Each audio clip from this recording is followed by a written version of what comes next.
गरीब साध साध सब नेक हैं, आप अपनी ठोरे। जो सतलोक ले जाएंगे वो साधु कोई और।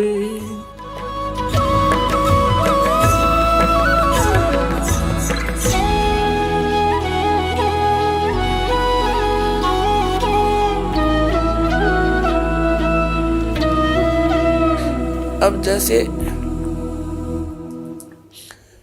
एक ब्राह्मण व्यक्ति था, घना दुखी था अपने प्रारब्ध के कर्मों से। उसके संस्कार के अंदर से उसके भाग्य में इतने कष्ट थे। 4 सदस्य घर के बच्चे थे, चारों उनको आपत्ति, सभी रोगी रहे। कहीं झाड़ फूक करवाता है, किसी संतों के पास जाता है जो साधना और विधि बताते हैं, सब करता था, कंगाल हो गया। वो एक दिन रामानंद जी के पास गया और परमेश्वर कबीर जी भी स्वामी रामानंद जी के पास विद्यमान थे। स्वामी रामानंद जी से उस ब्राह्मण दुखी ने कहा कि स्वामी जी, ऐसे ऐसे आपदाएं मेरे ऊपर आ रही हैं, आपने जो भी साधना मुझे बताई मैंने सारी कर ली, पर कोई लाभ नहीं हुआ। तब रामानंद जी कहते हैं, स्वामी रामानंद जी, कि भैया ये आपके प्रारब्ध का कष्ट है, ये तो भोगे ही पार पड़ेगी। यानी दुख जो है ये पाप से होते हैं। पूर्व जन्म के हमारे जो संस्कार संचित हैं उनमें से कुछ पुण्य एवरेज में और कुछ पाप लेकर के एक मनुष्य के जीवन निर्धारित किया जाता है प्राणी का। उसको प्रारब्ध कर्म कहे जाते हैं। जिसके पूर्व जन्म के पाप ज्यादा हैं उसके जीवन में उन पापों की रेशो ज्यादा है, और पापों से संकट आते हैं, कष्ट आते हैं, तो उनके जीवन में कष्टों की श्रृंखला सी बन जाती है। वो श्रृंखला उस ब्राह्मण भक्त दुखी के बनी हुई थी। परमात्मा ने कहा कि महाराज, कबीर परमेश्वर ने कहा स्वामी रामानंद जी को कि स्वामी जी,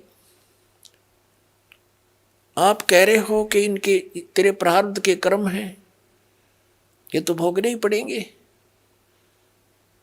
तो परमेश्वर ने कहा फिर भक्ति की आवश्यकता क्या रही? यदि जैसे कर्म लिखे हैं पुण्य और पाप यही सब कुछ प्राप्त होंगे तो भक्ति की आवश्यकता क्या स्वामी जी? तो स्वामी जी कहता, बेटा बच्चा क्या बताऊं, वेदों में ऐसा ही लिखा है। परमात्मा बोले, तुमने वेदों का कह का भी पता को नहीं, वेदों का नाम लेते हो, स्वयं भ्रमित हो, जनता को मिसगाइड किए बैठे हो। अब स्वामी रामानंद जी तो परमात्मा को देख रहे थे, देख कर आए थे सतलोक में। वो फिर उसके बाद ज्यादा अटपट नहीं करते थे, लेकिन अपनी अल्प बुद्धि का परिणाम जरूर दे देते थे कभी ना कभी। तब परमात्मा ने कहा कि वेदों को आप पुनः देखिए, उसमें स्पष्ट लिखा है कि परमात्मा घोर पाप भी नाश करता है आपके जीवन का, प्रारब्ध का, सत साधना करने वाले का। नहीं तो फिर भक्ति की आवश्यकता क्या है? जाइए नो के नो दे टूटेंगी भक्ति इंसान की, फिर क्या यूज भक्ति का? अपनात्मा जैसे किसी के पैर में कांटा लगा हो और वो किसी के पास जाता है, वो देख जाकर कहता है भी तेरा जो कष्ट है, पीड़ा जो तुझे कांटा लगा हुआ अंदर गहरा, ऊपर नहीं दिखता वो, तो उसके लिए समाधान क्या है? उसका समाधान तो ये है कांटा निकलना चाहिए। और कोई ये कहे कि कांटा तो निकलेगा नहीं, ये तो तेरी एडी में पंजे में लगा ही रहेगा, और भक्ति कर आगे का जीवन तो सफल हो जाएगा। यानी जो तेरे प्रारब्ध के कर्म है ये तो तुझे भोगने पड़ेंगे, और कोई ये कहे कि भक्ति कर आगे सुखी हो जाएगा।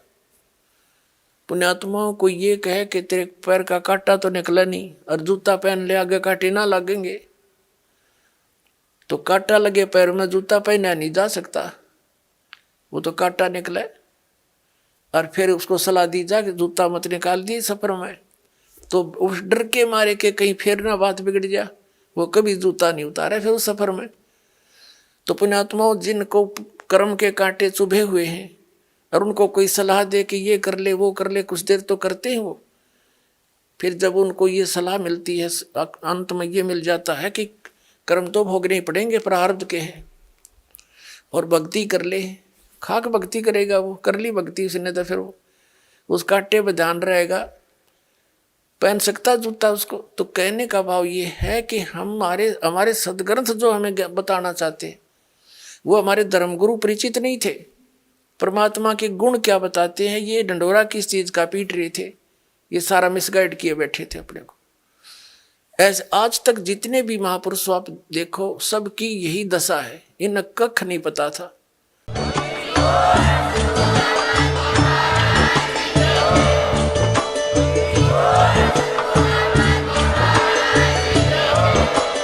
आप सुन रहे थे जगत गुरु तत्वदर्शी संत रामपाल जी महाराज जी के मंगल प्रवचन। अधिक जानकारी के लिए विजिट कीजिए हमारी वेबसाइट www.jagatgururampalji.org। संत रामपाल जी महाराज जी के शुभ आशीर्वाद से पूरे विश्व भर में 500 से भी ज्यादा नाम दीक्षा केंद्र हैं, जिन पर संत रामपाल जी महाराज जी द्वारा ऑनलाइन निशुल्क नाम दीक्षा दी जा रही है। अपने नजदीकी नाम दीक्षा केंद्र का पता करने के लिए संपर्क करें 8222880541।